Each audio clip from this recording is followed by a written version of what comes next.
Good evening, everybody. For a lot of you, It's very early in the morning. Welcome for another session of exploring the Mahavidya goddess in Tantra. Now, what we're going to do today is Mahavidya within women and how we men can support women. Remember that women are the source of energy. They are carrier of energy. In every Hindu rituals, women play a very important part because they are blessed with their channels open and they have their wisdom gives them the power. So when you look at women, you look at a goddess. To last week or the week before, when I was talking about it, I talked about Shakti. A woman on earth is Shakti, which means she represents power. So we as men, there's two of you here, men, today, which is good. We as men need that power that women can give us. But to receive their power, we have to honor them. we as men have to help them regain their power. That the whole system, like the church, the mosque, everybody took away from them and basically using religion to control them. Not religion is supposed to allow people freedom and empowering. Instead of that, in the modern context, religion has been not empowering us, but actually reducing our capacity. Because the minute you reduce a woman capacity, she becomes weaker. When she's weak, she's not able to be a very responsive first guru. So all the problems that we have in the universe today, in society, is because 5,000 years ago they started, but the last 2,000 years ago,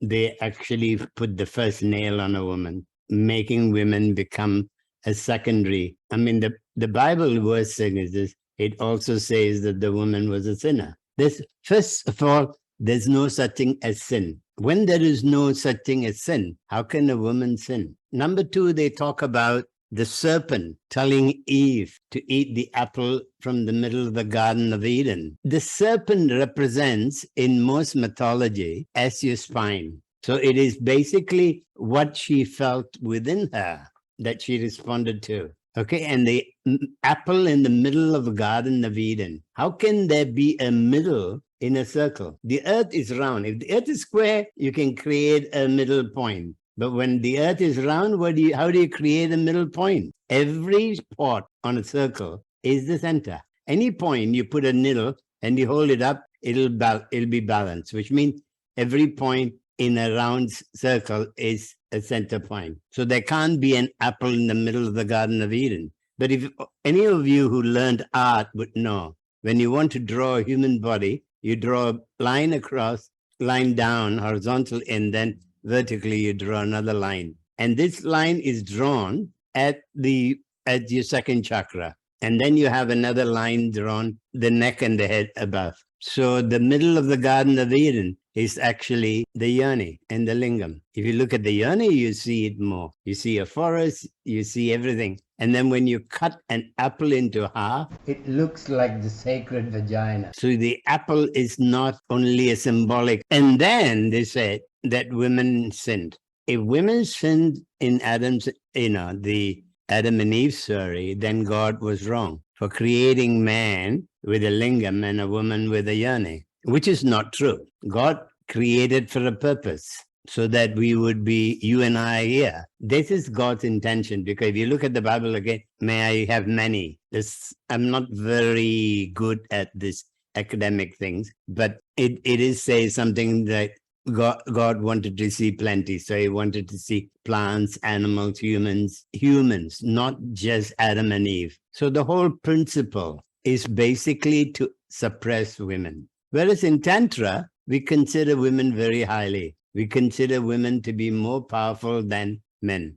As far as initiation is concerned, we find that they are the carrier of energy. Why is a woman a carrier of energy, not a man?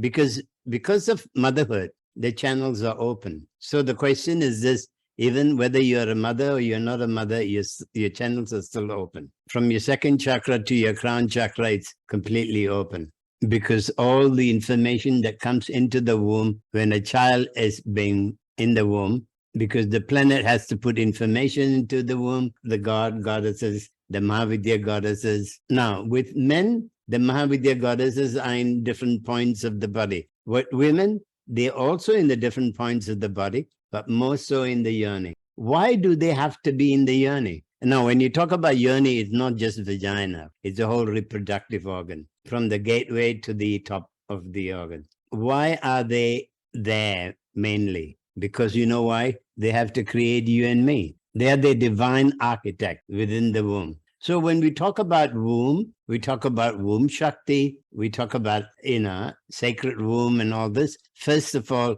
we need, if we want to talk about the subject, we need to know the Mahavidya goddesses. If we don't know the Mahavidya goddesses, then we cannot be promoting the sacred womb. Okay, these goddesses existed in most traditions, except it got lost. The coming of Christianity got rid of a lot of them, and then Islam came and did worse. Even they tried, even in India. They used to break down temples and, smash statues that are, because with Indian statues, most of the goddesses are seen naked. Then you can go and see that the nose is broken, the breath is broken. Some temples escaped, but I've seen them in different temples when I travel in India. So we have to regain the power of women. As men, that's Oma and Maria, we have to serve women so that they can reinvent themselves and then serve us, because we need them.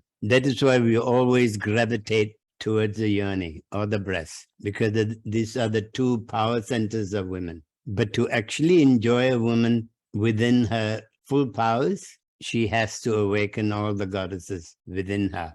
So how do we awaken the goddesses within her? One, you can do sadhana every day for the next few years until the energy actually permeates and re-empowers the womb. Two, those who have a partner who also is learning with me can sound the yoni. Now, why do you sound the yoni? Basically, you sound the yoni because all the goddesses are within there, starting with the pubic hair. So from the gateway, you have Chinnamasta in the pubic hair. On the right lip, you have Baglamukhi. On the left lip, you have Matanji. At the gateway, you have Naganandani, or the serpent goddess. That means at the entrance of the yoni. Naganandani and Kali. Why are they? Because they are only a few inches away from the Muladhara.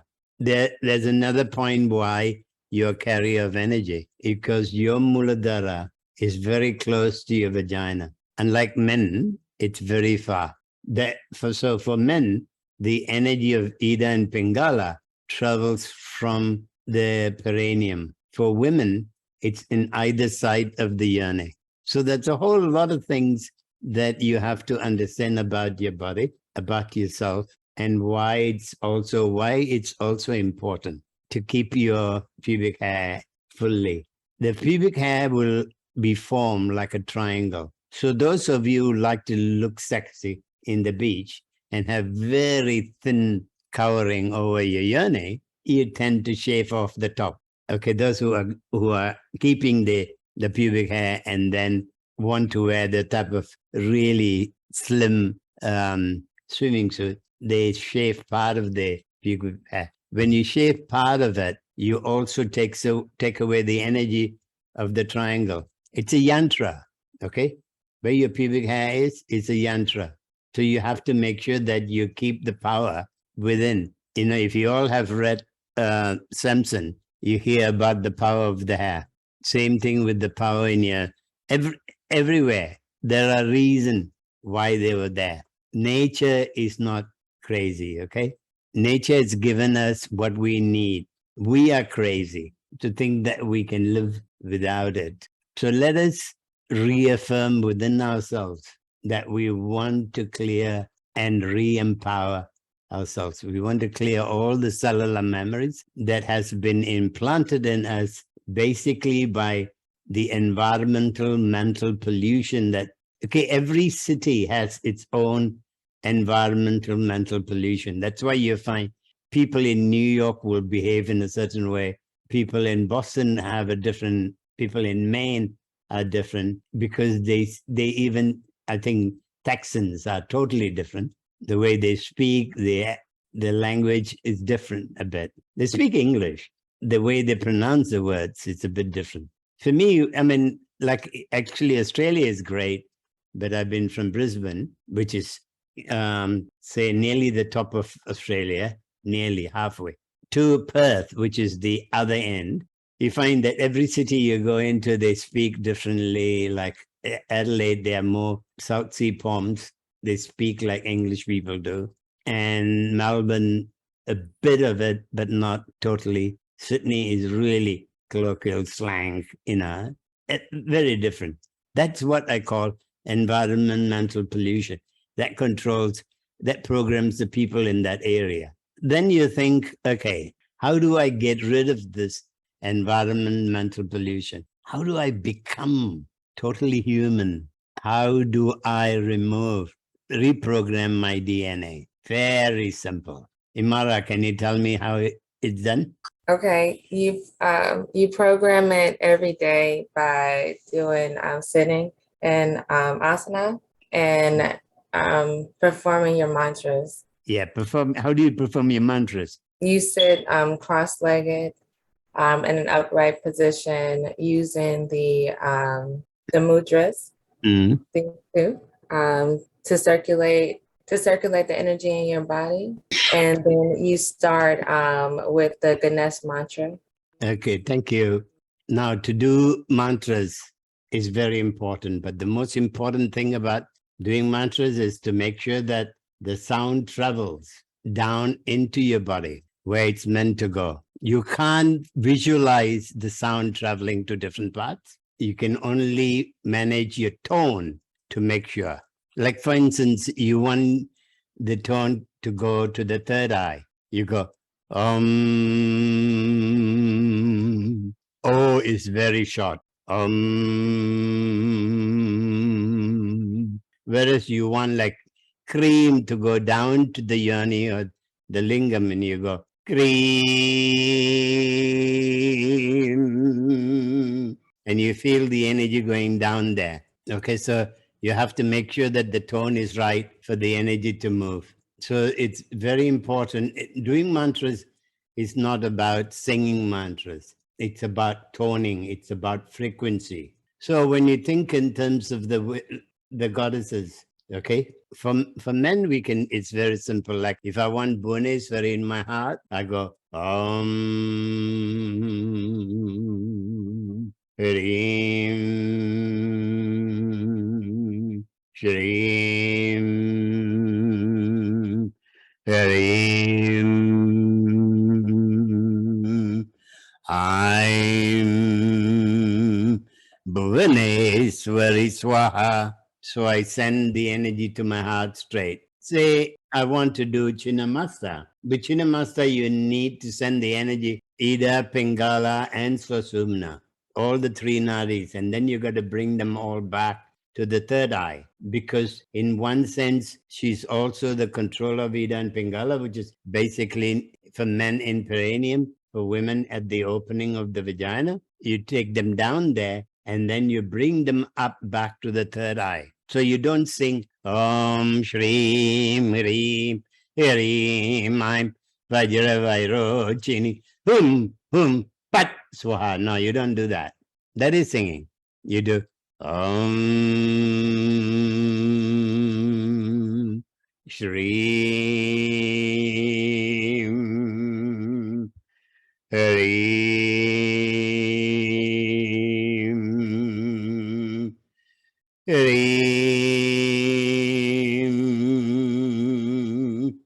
I'm Vajra Vairo Chini Hum Pat Swaha. Then you visualize your head being cut off, which means you visualize your ego being. So you're first sending the energy down to go Ida, Pingala, and Sosumna, and then you bring all the energy back to the third eye, and then you do the Pat Swaha to get rid of your ego. She is very important. I mean, we've spoken about Mother Kali a lot, but now we're talking about Chinnamasta. You need Chinnamasta to get rid of your ego. The only thing that stands between you and your spirit is your ego. The ego limits you from getting access to your spirit. So you want to get rid of that. You want to get rid of the ego. You got to rephrase that.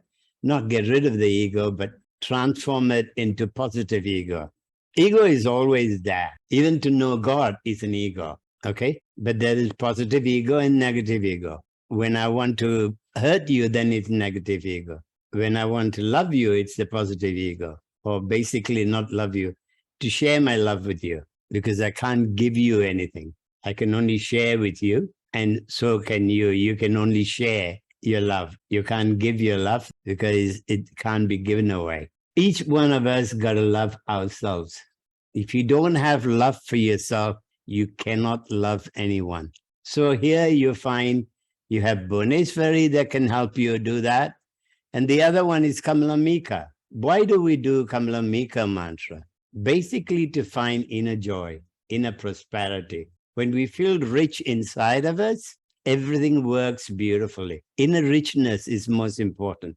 That is why we need Kamalamika. Where do you feel the inner richness? Basically in your heart chakra again, but you want the sound to also travel to your navel, because that is your controlling center. Like a lot of people talk about controlling center is the heart, but it's not the heart.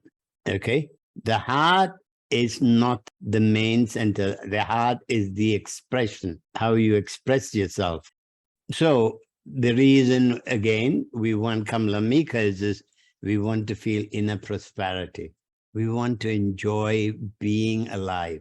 A lot of Hindu paintings, if you find Lakshmi, which is similar to Kamalamika. You find money coming out of her hands. If God gives money to everyone, we'll all be very rich because we all have children. So why are there some people who are poor? Some people, even those people who pray, go to temple every week, every day, and pray to her, they still can't get money because money comes to you when you feel good. You have to attract wealth. She doesn't attract wealth to you, but she can make you attract wealth. When you feel good about yourself, when you are joyful personality, everybody likes you, opportunities come your way, and money comes your way as well, success. If you are grumpy, moany, and not very happy, then nothing comes your way. So you got to get that happiness inside of you. The happy face got to be there. For that, Kamalamika, okay? Then when you do Kamalamika mantra, the sound has to travel to the heart chakra, but also reach the navel. So the M that you do has to be powerful, not that So you go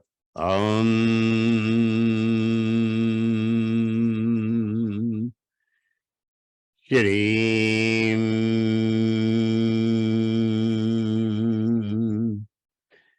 Harim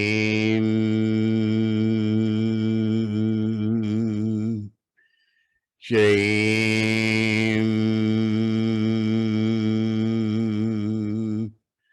I'm Kamlamika Swaha. So when I do the M, when I do the Shreem, Hreem, Shreem, I'm, it goes to my heart. But when I do the M, it goes down to my navel. Because I believe that the navel, your soul is near the navel, 2 inches below your navel. Okay, so that's where you want the sound to go to. In most of the mantras, when you do the M, you like the sound to go down there. Now we come to this, how do we help, as men, how do we help women increase their energy level so that they can be supportive to us? Now, the question again here is, the woman has to be also wanting it. If she doesn't, if she says, oh, you sound me every time, if she demands, it doesn't work. I have students who have sounded their partner, but the partner was not giving back anything, wanting more and more. That doesn't work either. It has to be a dance between you and your partner. It has to be something that you desire most in your life, where you say, I want to be awakened. I want the divinity within me to be alive. I want to be a high priestess. At least, if you don't want to be a high priestess, at least become a living goddess on earth. You can be the living goddess on this earth. The starting point is doing 2 hours of sadhana every day, mantra sadhanas. Okay? You have to learn how to do mantras in such a way that it works on frequency base, not on nice tone. A lot of you, I mean, if you go on YouTube, you find a lot of mantras. Every mantra conceivable is available, but they all sing. You don't want that. That doesn't take you anywhere. Simple example. There's a lot of Brahmins in India who know everything upside down, every mantra upside down. They know the pronunciation to perfection, but they still do not have the energy that could make them become saints like all the old days saints became. All the saints that walked on earth did mantras, but they did it according to the frequency of the mantra. But before you can do mantras, mantra alone is not going to help, okay? You got to smile. You got to feel love. You got to have passion, desire to be winner. If you don't have the deep desire to be a living goddess, then it won't work. And for men to be God, if you don't have the deep desire, nothing happens. So desire is the most important thing. Desire can destroy you or desire can make you. Desiring for a new car, desiring for this, desiring for that, that would destroy you. But to desire to be God, goddess on earth as what we were meant to be, to reclaim our birthright, being this divine soul that we are born to be. Because human birth is the highest. Of that, you women are the highest of high. Because you are born in the image of Mother of Creation.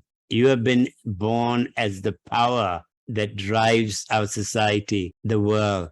At the moment, are you really power? That's the question you ask yourself. Okay, it's being the power that's important. Being disciplined, honoring the space. You have to first desire to be here online every Saturday. Number 2, you have to have the discipline to sit straight, feel focused, and stay focused. That's all I ask you. I ask you to stay focused, be focused. Now, the other goddess that is very important. Tell me, anyone has any idea? Kalima. Kalima, yes. Kalima is the most important of all of them because she is the most relevant. She is actually the goddess that becomes each one of them. From Kali, all the others are born. Chinnamasta we did just now. Chinnamasta is very important. Kali, okay. Now, Kali, I've done the mantras again and again, but now I want to tell you where the focus is.